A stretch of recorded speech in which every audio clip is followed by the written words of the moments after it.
Khan was said to be a MI5 informant. Yeah, the point is, of course, I'm aware that false flag goes on. So, and I would say to all of you, bear that in the back of your mind. But it doesn't mean that every attack is false flag or organised by the intelligence agencies or whatever. However, it's always worth having a look with that in the back of your mind. You know, don't take for granted what's told you in the mainstream media. I would say there's nowhere near as much evidence one way or the other for the London attacks, but there are some interesting anomalies.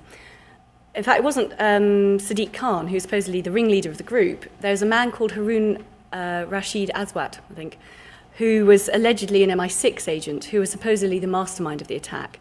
And he fled the country, was arrested, but has been released. So, you know, that's an interesting anomaly, should we say.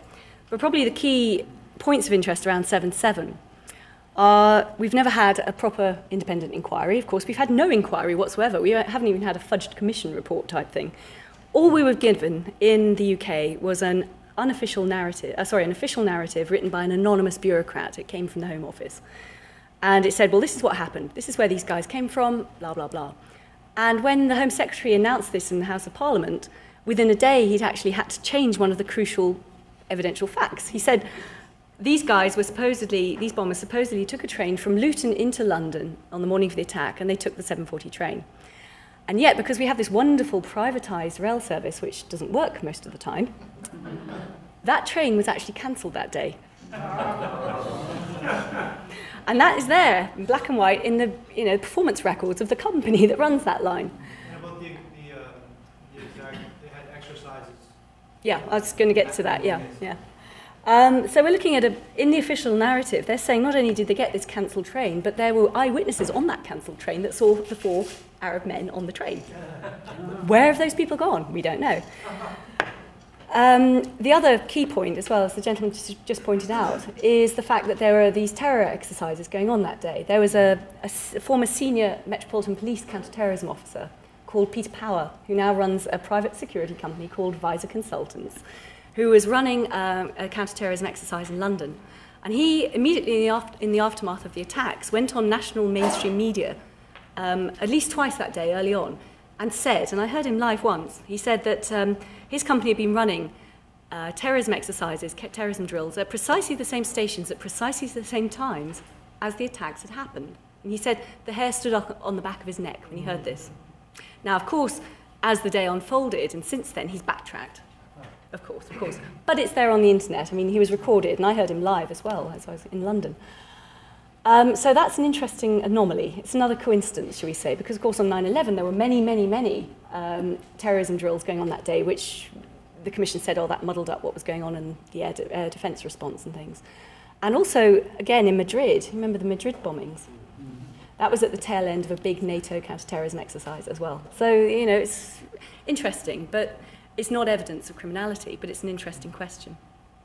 Yeah. Annie, you said at the beginning of your career you were focusing on things that were remnants of the Cold War that left the international socialists. There's been a lot of water under the bridge, and it is reasonable to expect that organizations like MI5 would be investigating or involved with, say, the 9/11 Truth Movement. And you might have a feel for if such intervention is taking place and what it might look like and what the strategies from the outside might be. Who would be calling the shots? Do you want to... Oh, it's obviously me, you know. I'm going to pass around a piece of paper asking for all your contacting details afterwards. but do you know, as a professional in the field, could you reflect on that in a general way? Yeah, sure. I mean, in the mid-1990s, this is in the UK, of course, in the mid-1990s, the investigation of these sort of groups have pretty much been closed down. But I think I would assess that will have been reopened since the Iraq War, because the Stop the War movement, particularly in the UK, a lot of the leadership come from that background. And they have caused the government, or they did cause the government, a lot of embarrassment. So I'm sure that at the very least the police special branches would have reactivated the investigation into some of these groups. Also, there have been a number of scandals and reports about some of these private intelligence companies, security companies, which I mentioned before, like Kroll and Diligence, being caught out spying on things like peace camps, environmental camps, anti-airport camps, that sort of thing, on behalf of big business, who stand to be embarrassed by these sort of developments. So I think there's probably more penetration of a lot of these groups now, but not necessarily just by MI5. It can be by the police as well. It can be by these private security companies. In terms of what to look out for, I mean, you know, it's like a needle in a haystack. Quite often when agents were run into left-wing groups, the spies would try and get them into positions where they would be the ones who organise or had kept the records, so like membership cards, that sort of thing, because of course then it's very easy to identify the activists in the groups because you get all the identifying particulars. However, the 9/11 movement is very much more fluid because most people have an email address if they're lucky, and that's it, you know. So that's a good way to try and avoid that sort of surveillance. The other thing I would say is they love the whole divide and conquer thing, you know, tried and tested method. Put people in who stir things up, make accusations. Oh, so-and-so's a shill, so-and-so's a disinfo agent, so-and-so's a gatekeeper, so-and-so's working for the spooks. And that causes dissent and argument and causes splits. And I think what we have to remember in the 9/11 truth movement is that we're all on the same side. You know, we all don't believe the official account for whatever reason. And actually, we do want a new inquiry. We want justice. We want to stop what 9/11 has engendered. So I think if we can all take a step back, if things get a bit heated, and just say, you know, let's not get involved in name-calling. Let's not try and have splits and divisions and arguments, but let's actually try and focus our ire on the baddies. That might be a good thing to do. But yeah, so if people start doing that on a regular basis, are asked not to and continue to do it, I'd be quite suspicious of them too. Yeah. Yes, I would like to ask you, like recently I heard like in England or in Great Britain, they're now trying to introduce fluoride in the drinking water. Mm-hmm. Before, I assumed that they didn't have it before. So I'm just kind of wondering, I mean, isn't that a little bit late? Like, I mean, why is it now they're putting in fluoride? Is that true? Like, I don't know, I'm afraid. I always assumed fluoride was in our water anyway, so don't know. It is in the UK, but a lot of the other. Okay. You know, like it was mostly in North America, but in Europe it's very rare to see fluoride in the water.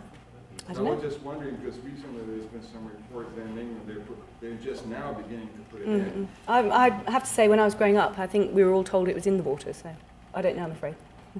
Yeah. I read a lot about an internet about young Brazilian man who was shot so many times that was probably inside according to my reading.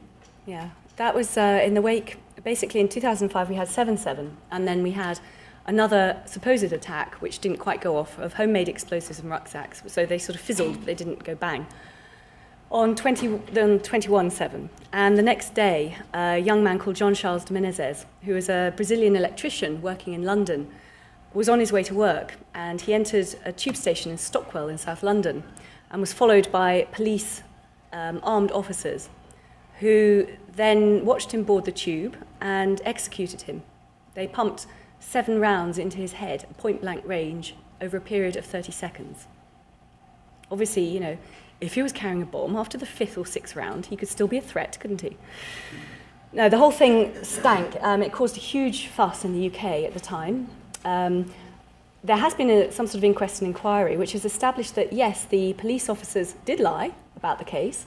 The original evidence that initially came out and was all over the mainstream media was that Jean-Charles de Menezes obviously cottoned on to the fact he was being followed, and he vaulted the security gates to get into the tube station, ran down the stairs, ran onto the train, and the officers were in hot pursuit. He was wearing this bulky jacket, apparently, which he could have had concealed explosives around his middle, and the officers got him on the train and pinned him down and then executed him, because they said he was fiddling around under his bulky jacket as if he was going to detonate a bomb.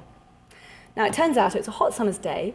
The eyewitnesses who saw Jean-Charles de Menezes vaulting these gates actually saw the police officers in their bulky armour vaulting the things after Jean-Charles de Menezes. So that was unreliable witness statement anyway. De Menezes apparently just strolled, according to the eyewitnesses on the tube station, who were also rather traumatised by what they witnessed. He strolled onto the tube, sat down, and then looked up and saw these armed police officers, and apparently didn't look surprised. I don't know, it's very odd, very strange sort of thing to hear. But then they sort of held him down so that he couldn't detonate anything. He was wearing a very